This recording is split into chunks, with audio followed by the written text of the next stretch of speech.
Oğul bir odaya yaptırdım. Türbeye yakın odam, karanlıktır oy oy oy. Çifte mum yaktım.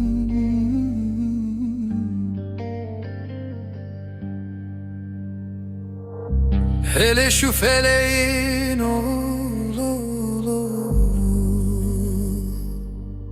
işine bakın, ne yaman olurmuş genç iken ölme buyurdu.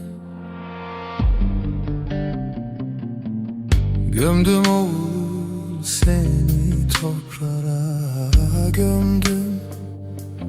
Gömdüm oğul seni toprağa, gömdüm. Kanlı gözyaşımı pınara gömdüm. Tabutun üstünde dirildim, öldüm.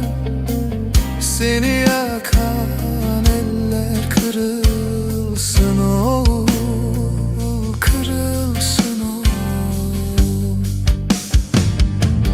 Tabutun üstünde dirildim, öldüm. Seni yakan eller kırılsın oğul, kırılsın oğul.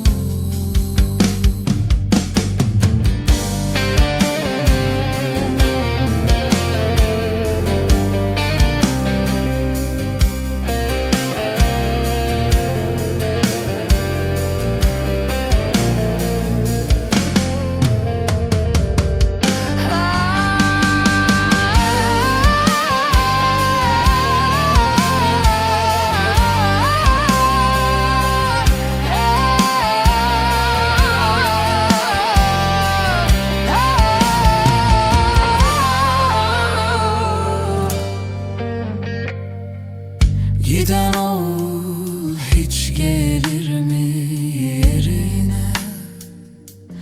Giden oğul hiç gelir mi yerine? Ah evladım, yaram indi derine. Gül gibi düşsün toprağa,